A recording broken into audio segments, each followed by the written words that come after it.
Hi, I'm Sarah. And I'm Helen. And this is a Squiggly Career Short, a 5-minute summary of the topic that we've talked about on the podcast this week. It could be just a useful reminder, or maybe something that you could use as a team to learn together. And today's short is on why understanding your manager will make you better at your job. So why is this a topic for you to focus on or talk about together in a team? Well, managers make a big difference to our development and also how engaged we are at work. So effort understanding them pays back in lots of ways. But very often our relationships are defined by what gets called the parent-child dynamic. So we can fall into a bit of a pattern or a bit of a trap of talking to our managers like they're our parents, where we are looking to them for direction and approval. And actually what we really want to do is use insight so that we can almost talk to them a bit more like peers. So we get away from the idea of sort of the organizational hierarchy holding the relationship back. You don't need to be best friends with your manager. So that's not what this is about. This is about understanding what is important to them and using that to inform how you work better with them. And so what we've designed for this is sort of a 1-month deep dive into understanding your manager, which sounds a bit manipulative, but we promise, we think it's just a way of being smart about kind of how you get your work done. So week 1, you're going to channel your inner anthropologist. And if you think about what an anthropologist does, they observe, they notice, they almost have a bit of distance from a kind of situation. They're watching or watchful, which again does sound a bit like the watching. And what we're looking for here, though, is people do have relatively predictable patterns of behaviour. So very practically, most people ask similar kinds of questions. So if you're observing me for a week, you probably hear quite a few kind of why style of questions, quite zoomed out questions. If you observe Helen, you hear more what's and how do we make that happen. You might start to notice when do managers look like they're getting a bit frustrated or maybe losing focus. Yeah. I was saying I saw Helen at one point this week put not her head in her hands, but her eyes in her hands. Which is just a weird visual. But you'll also notice when your manager has loads of energy, when do they really kind of light up? What do they seem really motivated by? So we're just sort of starting with that awareness, and you might just want to jot a few things down so you kind of remember what you're learning without looking sort of too intense, like starting to make copious notes on your manager. So week 2, we're turning you into a detective because we want you to start to profile your manager. Now, you may actually have access to some profiles already because maybe you've done things like, Strengths Finder, or you've done Myers-Briggs profiles or something like that. So that will give you a head start for week 2. But there's lots of other information you've got that you can use. So things like the way people might write emails or voice notes, for example. You could get the transcript of a voice note. And we want you to take whatever data you can from the communications that you've had with your manager, put it into some kind of closed ChatGPT tool. So that might be, could be Copilot if you've got that, or you might have a closed version of ChatGPT that you could use and ask that some questions. So these are all the communications that I have with my manager. Can you generate 3 words that describe them as a person? Can you give me 3 recommendations for how I should interact with them? So you can ask then questions based on the insight and it'll create you a little personal profile. We don't want to use this to sort of box somebody in. They are more than just the emails that they send you, but it is just sort of additive for the insight that you're accumulating during this week. And Helen did this to me without telling me, which is fine. And what was quite interesting, in service of Squiggly, in service of everything we do is in service of Squiggly. What was interesting is it did spot that at times I deep dive into some projects, and at other moments I have kind of lots of space. And so actually somebody in our team, say, understanding that is really useful, because otherwise it could just feel confusing.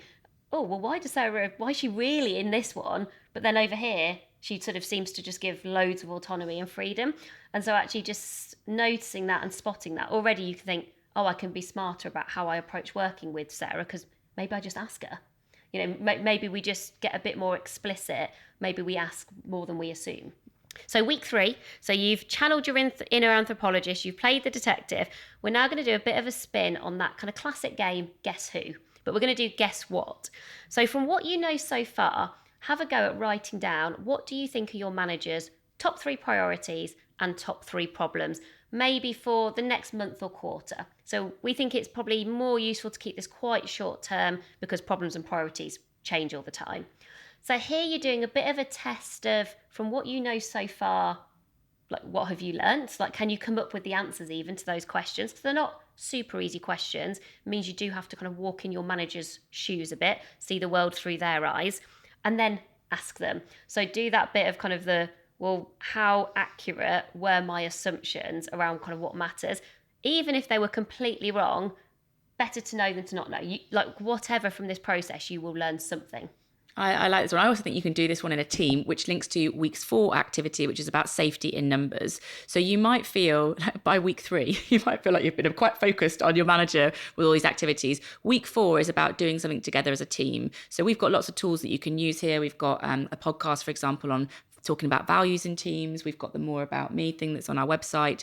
You could use something like 16 personalities, but it's a team-based exercise where you're learning more about what's important to everybody and what everybody wants from their work, those sorts of exercises. But you learn indirectly about your manager because they're having to share at the same time. And by that point, you will have done a lot of learning about what is important to your manager. And we can turn that insight into understanding to help you in your work.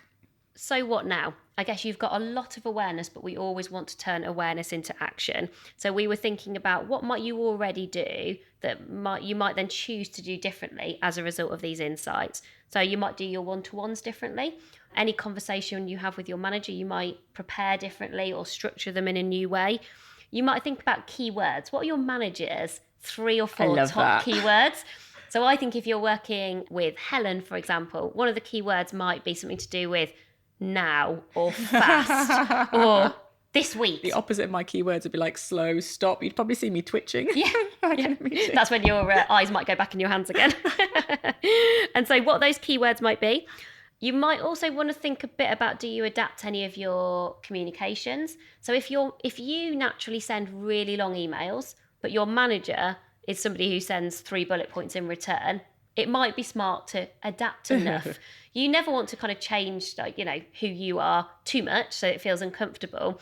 But I think, again, this is all sort of being smart in terms of you doing your job better. And then you might think a little bit about involvement in the projects you're doing, talking to your manager about what would be helpful for them, what would be useful. Because sometimes I think we forget to just almost pause for thought, not for very long, but just to understand, what does our manager need from us?